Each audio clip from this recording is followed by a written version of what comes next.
ଜୟ ଜଗନ୍ନାଥ।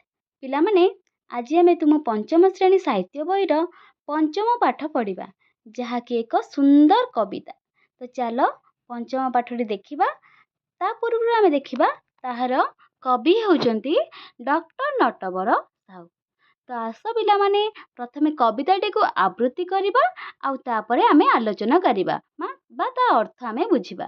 ତ ଚାଲ ଦେଖିବା କ'ଣ ଦେଇଛି। ବାର ବାର ହୋଇ ଶୁଭୁଛି ଡାକ, ହିରଣ୍ୟକ ହିରଣ୍ୟକ, ମୂଷିକ ରାଜା ହେ ବନ୍ଧୁ ମୋର, ବେଗେ ଆସି ଆମ ଜୀବନ ରଖ। ଶୁଣି ଏଇ ଡାକ ମୂଷିକ ରାଜ, ବାହାରକୁ ଆସି ହୋଇଲେ ଉଭା, ଦଳବଳ ସହ କପୋତରାଜ, ଦଶା ଦେଖି ସୀତ ହୋଇଲେ କାବା। କପୋତରାଜ ନ କହିଲେ ସଖା, ଯାଇଥିଲୁ ବନ ପଥରେ ଉଡ଼ି, ପଡ଼ିଗଲୁ ଆମେ ବାଣୁଆ ଜାଲେ, ଖୁଦ କଣିକାର ଲୋଭରେ ପଡ଼ି। ନଥିଲା ଉପାୟ ଆମର ଆଉ, ପରାଣ ବିକଳି ସରବେ ମିଳି, ଜାଲ ସହିତରେ ଆସିଛୁ ଉଡ଼ି, ମରଣର ଭୟ ଦେବାକୁ ଟାଳି।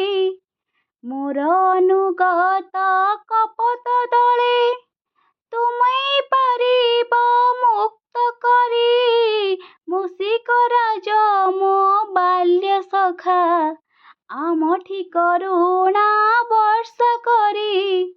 ଏହା ଶୁଣି ସାରି ହିରଣ୍ୟକ, ବନ୍ଧୁ ନିକଟକୁ ଗଲେ ସେ ଧାଇଁ, ଜାଲ କାଟି ନିଜ ମିତକୁ ଆଗ, ବନ୍ଧନୁ ମୁକ୍ତି କରିବା ପାଇଁ। ଏହା ଦେଖି ତହୁଁ କପୋତରାଜ, ମିତଙ୍କୁ କହିଲେ ବିନୀତ ହୋଇ, ପରଜାକୁ ଆଗ ମୁକ୍ତ କର, ମୁଫାସ କାଟିବ ଶେଷରେ ଭାଇ। ହିରଣ୍ୟକ ହସି କହିଲେ ସଖା, ଅଳପ ଶକତି କ୍ଷୀଣ ମୋ ଦେହ। ତାପରେ କ'ଣ ଦେଇଛି?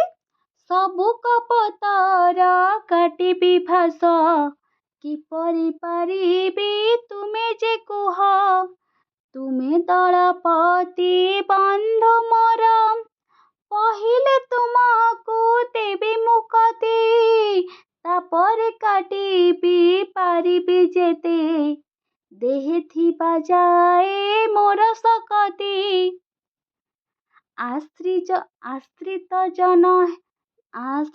ଜନ ରକ୍ଷା ପାଇଁ, ଦଳପତି ସିନା ସାଜିଛି ମୁଇଁ, ତାଙ୍କ ପାଇଁ ପଛେ ଜୀବନ ଯାଉ, ସେଥିପାଇଁ ମୋର ଭାବନା ନାହିଁ।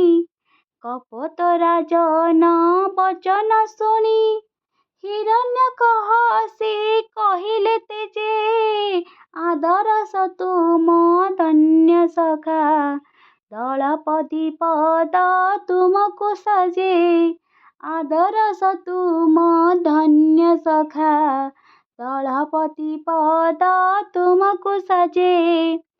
ପିଲାମାନେ ଦେଖିଲ, ଏହା ଏକ ଅତି ସୁନ୍ଦର କବିତା ଥିଲା, ଯେଉଁଟାକି ଆମେ ସୁନ୍ଦର ଭାବରେ ଆବୃତ୍ତି କଲେ।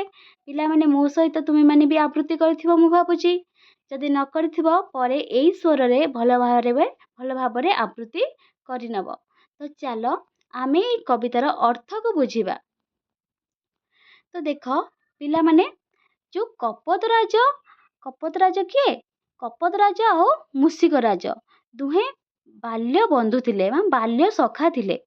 ତ କପୋତରାଜ କ'ଣ ହେଲା ନା, ଦିନେ ତାର କପୋତ ପକ୍ଷୀମାନଙ୍କୁ ଧରିକି ସେ ଆକାଶ ମାର୍ଗରେ ଉଡ଼ି ଯାଉଥିଲେ। ତ ଉଡ଼ି ଯାଉଥିବା ସମୟରେ ଗୋଟେ ବନ ଉପରେ ଉଡ଼ି ଯାଉଥିବା ସମୟରେ ତାଙ୍କର ନଜର ପଡ଼ିଲା ଗୋଟେ ଖୁଦ କଣିକା ବିଛା ହୋଇଥିବା ପାଖରେ, ନଜର ତାଙ୍କର ପଡ଼ିଲା। ତ ସେ ଖୁଦ କଣିକା ଗୁଡ଼ିକୁ କିଏ ବିଛାଇଥିଲେ? ଗୋଟେ ବଣୁଆ ଜାଲ ବିଛାଇ ଖୁଦ କଣିକା ଉପରେ ଜାଲ ବିଛାଇ ଦେଇଥିଲେ ଏଇ କପୋତରାଜ ଏଇ କପୋତମାନେ ଫାଶରେ ପଡ଼ିବା ପାଇଁ। ତ କପୋତମାନଙ୍କର ଲୋଭ ସୀମା ରହିଲାନି, ମାନେ ଅସମ୍ଭାଳ ହେଲେ କେମିତି ଖୁଦ ଗୁଡ଼ିକୁ ଖାଇବେ। ତ କପୋତରାଜ ତା ପକ୍ଷୀମାନଙ୍କୁ ନେଇକି ତଳୁ ବଣକୁ ଉଡ଼ି ଆସିଲେ। ତ ଉଡ଼ିଯିବା ସଙ୍ଗେ ସଙ୍ଗେ ସେ ଯେଉଁ ଜାଲରେ ଫସିଗଲେ। ଜାଲରେ ଖୁଦ କଣିକା ଖାଇବା ପରିବର୍ତ୍ତେ ସେ ଜାଲରେ ଫସି ଯାଇଥିଲେ। ତ ଫସିଯିବା ପରେ କିଛି ରାସ୍ତା ନ ପାଇ ସେ କ'ଣ ଭାବିଥିଲେ, ତାଙ୍କ ବନ୍ଧୁ ମୂଷିକରାଜ, ତାଙ୍କ ନାଁ ଥିଲା ହିରଣ୍ୟକ। ତ ସେ ହିରଣ୍ୟକ ପାଖକୁ କିପରି ଆସିଲେ? ସମସ୍ତେ ଏକଜୁଟ ହେଇକି ଏକତ୍ର ହେଇକି ସବୁ ପକ୍ଷୀ ମାନେ କପୋତରାଜ ଆଉ ତାଙ୍କ ପକ୍ଷୀ ମାନେ ତାଙ୍କର ଯେଉଁ ସଖାମାନେ ଥିଲେ, ତାଙ୍କର ପକ୍ଷୀମାନେ ଥିଲେ, ପ୍ରଜାମାନେ ଥିଲେ ଯେଉଁ କୁହନ୍ତି, ସେ ଯେଉଁ ପ୍ରଜାମାନଙ୍କ ସହିତ ସେ କ'ଣ କରିଥିଲେ, ଏକା ସାଙ୍ଗରେ ଆକାଶ ମାର୍ଗରେ ଜାଲ ସହିତ ଉଡ଼ି ଆସିଥିଲେ। ଆଉ ଜାଲ ସହିତ ଉଡ଼ି ଆସିକି ପହଞ୍ଚିଥିଲେ କାହା ପାଖରେ? ମୂଷିକରାଜ ପାଖରେ। କପୋତରାଜ ମୂଷି ପାଖରେ ଆସିକି ପହଞ୍ଚିଥିଲେ। ତାପରେ ଷ୍ଟାର୍ଟ ହେଇଛି।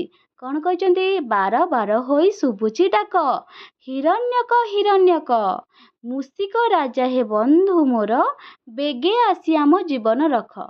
ତ ଯେତେବେଳେ ଆସି ପହଞ୍ଚିଛନ୍ତି ମୂଷିକ ରାଜର ଘର ଦୁଆର ପାଖରେ, ଆଉ ଶୁଭୁଛି ହିରଣ୍ୟକ ହିରଣ୍ୟକ। କିଏ ଡାକୁଛନ୍ତି?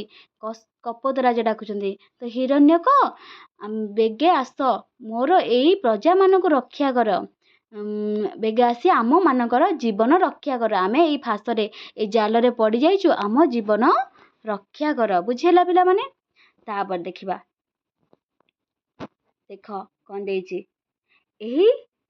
ଶୁଣି ଏଇ ଡାକ ମୂଷିକ ରାଜ, ବାହାରକୁ ଆସି ହୋଇଲେ ଉଭା, ଦଳବଳ ସହ କପୋତରାଜ, ଦଶା ଦେଖି ସେ ତ ହୋଇଲେ କାବା।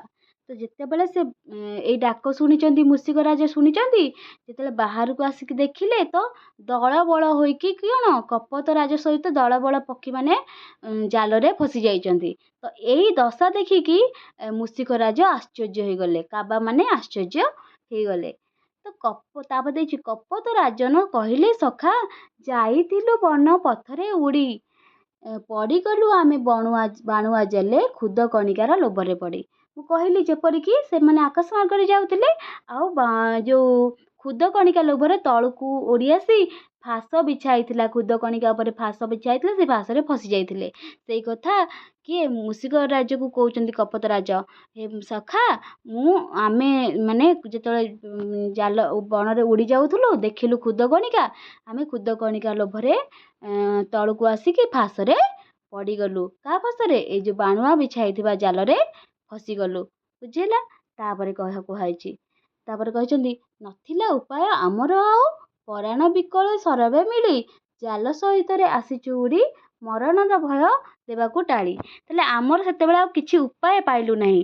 ଆମେ ପରାଣ ବିକଳରେ ମାନେ ପ୍ରାଣ ବିକଳରେ ସମସ୍ତେ ମିଳି ଏକତ୍ରିତ ହୋଇକି ଜାଲ ସହିତ ତୁମ ପାଖକୁ ପଳେଇ ଆସିଛୁ, ଉଡ଼ିକି ଜାଲ ସହିତ ତୁମ ସହିତ ପାଖକୁ ଆକାଶରେ ଉଡ଼ିକି ପଳେଇ ଆସିଛୁ। ତ ମରଣର ଏଇ ଭୟକୁ ଆମେ ଟାଳି ଦେଇ ତୁମ ପାଖକୁ ଆସିଛୁ, ତୁମେ ଆମକୁ ରକ୍ଷା କର। ତାପରେ, ମୋର ଅନୁଗତ କପୋତ ଦଳେ, ତୁମେ ପାରିବ ମୁକ୍ତ କରି, ମୂଷିକ ରାଜ ମୋ ବାଲ୍ୟ ସଖା, ଆମଠି କରୁଣା ବର୍ଷା କରି। ମୋର ଏଇ ପୁଣି କହୁଛନ୍ତି, ମୂଷିକ ରାଜ ବା କପୋତରାଜ କହୁଛନ୍ତି, ମୋର ଏଇ କପୋତ ଦଳମାନଙ୍କୁ ତୁମେ ହିଁ ନିଶ୍ଚିତ ପାରିବ ମୁକ୍ତି କରି, ମାନେ ରକ୍ଷା କରିପାରିବ। କିଏ ରକ୍ଷା କରିପାରିବ? କପୋତରାଜର ମାନେ କପୋତରାଜମାନଙ୍କୁ ବା ଦଳମାନଙ୍କୁ ମୂଷିକ ରାଜ ହିଁ ରକ୍ଷା କରିପାରିବ ବୋଲି କପୋତରାଜ କହୁଛନ୍ତି। ମୂଷି କହୁଛନ୍ତି, ହେ ବାଲ୍ୟ ସଖା, ଆମ ଉପରେ କରୁଣା ବର୍ଷା କର, ଆମକୁ ଦୟା କର, ଆମ କପୋତ ଦଳମାନଙ୍କୁ ରକ୍ଷା କର। ତାପରେ ମୂଷିକ ରାଜଟି କହିଛନ୍ତି, ଏହା ଶୁଣି ସାରି ହିରଣ୍ୟକ ବନ୍ଧୁ ନିକଟକୁ ଗଲେ ସେ ଧାଇଁ, ଜାଲ କାଟି ନିଜ ମିତକୁ ଆଗ ବନ୍ଧନ ମୁକ୍ତି କରିବା ପାଇଁ। ଏହା ଯେତେବେଳେ ଶୁଣିଲେ ହିରଣ୍ୟକ କିଏ? ସେ ମୂଷିକ ରାଜ ନିଜ ବନ୍ଧୁ ନିକଟକୁ ଗଲେ। ବନ୍ଧୁ ପାଖକୁ ଯାଇକି କପୋତରାଜ ପାଖକୁ ଯାଇକି କହିଲେ, ମୁଁ ତମକୁ ଆଗେ ରକ୍ଷା କରିବି, ବନ୍ଧନ ମୁକ୍ତି କରିବି, ତମ ଫାଶ ଆଗେ ମୁଁ କାଟିଦେବି। ତାପରେ କ'ଣ ହେଇଛି ଦେଖିବା। ଏହା ଦେଖି ତହୁଁ କପୋତରାଜ, ଯେତେବେଳେ ଏହା ଦେଖିଲେ କପୋତରାଜ କି ତାଙ୍କ ବନ୍ଧୁ ମୂଷିକରାଜ ହିରଣ୍ୟକ ତାଙ୍କ ନିକଟକୁ ଆସିକି ଫାସକୁ କାଟିବା ପାଇଁ କହୁଛନ୍ତି, ତ ସେ କ'ଣ କହିଲେ, ମିତକୁ କହିଲେ ବିନୀତ ହୋଇ, ତାଙ୍କ ସେଇ ସଖା ହିରଣ୍ୟକୁ କହିଲେ ବିନୀତ ହୋଇକି ବିନମ୍ର ଭାବରେ କହିଲେ, ପରଜାକୁ ଆଗ ମୁକ୍ତ କର, ମୋ ଫାସ କାଟିବ ଶେଷରେ ଭାଇ। ମୋ ପ୍ରଜାମାନଙ୍କୁ ଆଗେ ରକ୍ଷା କର, ମୋ କପୋତ ଦଳମାନଙ୍କୁ ଆଗେ ରକ୍ଷା କର, ପଛରେ ମୋ ଫାସ କାଟିବ। ହିରଣ୍ୟକ ହସି କହିଲେ, ସଖା ଅଳପ ଶକତି କ୍ଷୀଣ ହେ ମୋ ଦେହ, ସବୁ କପୋତର ଫାସ କାଟିବି ଫାସ, କିପରି ପାରିବି ତୁମେ ଯେ କୁହ। ତାହେଲେ କହିଲେ, ହିରଣ୍ୟକ କହି ହସି କହୁଛନ୍ତି, ହେ ସଖା, ମୋର ବହୁତ କମ୍ ଶକ୍ତି, କମ୍ ମୋର କ୍ଷୀଣ ମାନେ କମ୍, ଅଳ୍ପ ଶକ୍ତି, ତ ମୋ ଦେହ କ୍ଷୀଣ, ସବୁ କପୋତର କିପରି ଫାସ ମୁଁ କାଟିପାରିବି ଏକା, ତୁମେ ତ କହିଲ ମୁଁ କିପରି ତମ ଫାସ ସମସ୍ତଙ୍କର କାଟିପାରିବି।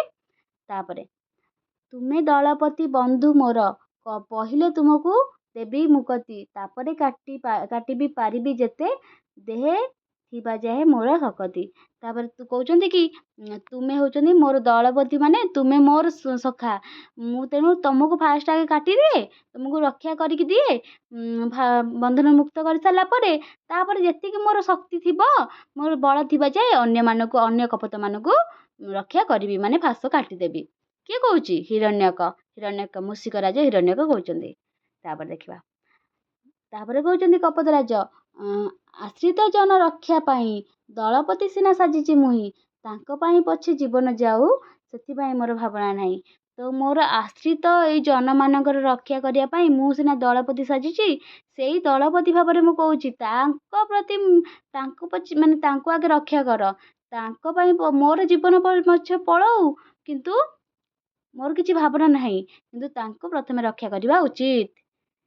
ତାପରେ କହୁଛନ୍ତି, କପୋତରାଜନ ବଚନ ଶୁଣି ହିରଣ୍ୟକ ହସି କହିଲେ ତେଜେ, ଆଦରସ ତୁମ ଧନ୍ୟ ସଖା, ଦଳପତି ପଦ ତୁମକୁ ସାଜେ। ତାହେଲେ ହେ କପୋତରାଜ, ଏଇ ଯୋଉ କପୋତରାଜନଙ୍କ ବଚନ ଶୁଣି ହିରଣ୍ୟକ କହୁଛନ୍ତି, ହେ କପୋତରାଜ ତୁମେ ଧନ୍ୟ, ତୁମର ଧନ୍ୟ ତୁମ ଆଦରସ, ହେ ସଖା ତୁମେ ହିଁ ନିଶ୍ଚିତ ଦଳପତି ପଦ ପାଇବା ପାଇଁ ଯୋଗ୍ୟ ହେଲା। ତ ଏଇପରି ଭାବେ ଏ କଥା ଶୁଣିକି କପୋତରାଜ କହୁଛନ୍ତି। ତାପରେ ମୂଷିକରାଜ କହୁଛନ୍ତି, ମୂଷିକରାଜ ତାପରେ କ'ଣ କରୁଛନ୍ତି, ତାଙ୍କ ଫାସକୁ କାଟି ସେମାନଙ୍କୁ ବନ୍ଧନ ମୁକ୍ତ କରାଇଛନ୍ତି। ତ ଏହା ଥିଲା ଏଇ କାହାଣୀ, ଏଇ କବିତାର ପୁରା ଅର୍ଥ ଆମେ ବୁଝିଲେ, ସାରାଂଶ ବୁଝିଲେ, ଆଉ ଜାଣିଲେ ମଧ୍ୟ। ଏଥିରୁ ଆମେ କ'ଣ ଶିକ୍ଷା ପାଇଲେ? ଫାଷ୍ଟ କଥା ହେଉଛି, ଆମେ ସମସ୍ତେ ଯଦି ଏକଜୁଟ ହୋଇ ଗୋଟେ ଏକାଗ୍ରତା ରଖି ଗୋଟେ ଠିକ୍ ଡିସିସନ୍ ନେବା, ତାହେଲେ ଆମେ ନିଶ୍ଚିତ କୌଣସି ସମସ୍ୟାର ସମାଧାନ କରିପାରିବା। ବୁଝିହେଲା? ଏତିକି ଥିଲା ଏଇ କବିତାର ସାରାଂଶ। ତ ଆମେ ଚାଲ ଦେଖିଲେ ଏ ବିଷୟଟି। ଯଦି ତୁମମାନଙ୍କୁ ଏଇ ଯେଉଁ କବିତାଟି ଭଲ ଲାଗିଥିବ, ତାହେଲେ ନିହାତି କମେଣ୍ଟ କରି କହିବ। ଆଉ ଏହା ଯଦି ତୁମେ ସବସ୍କ୍ରାଇବ୍ କରିନଥିବ, ପ୍ରଥମ ଥର ପାଇଁ ଦେଖୁଛ, ଚ୍ୟାନେଲଟିକୁ ସବସ୍କ୍ରାଇବ୍ କରି ସାଙ୍ଗମାନଙ୍କ ସହିତ ସେୟାର କରିଦେବ। ବୁଝିଲା ପିଲାମାନେ? ତ ନେକ୍ସଟ ଆମେ ତା'ର ପ୍ରଶ୍ନ ଉତ୍ତର ଡିସ୍କସନ୍ କରିବା।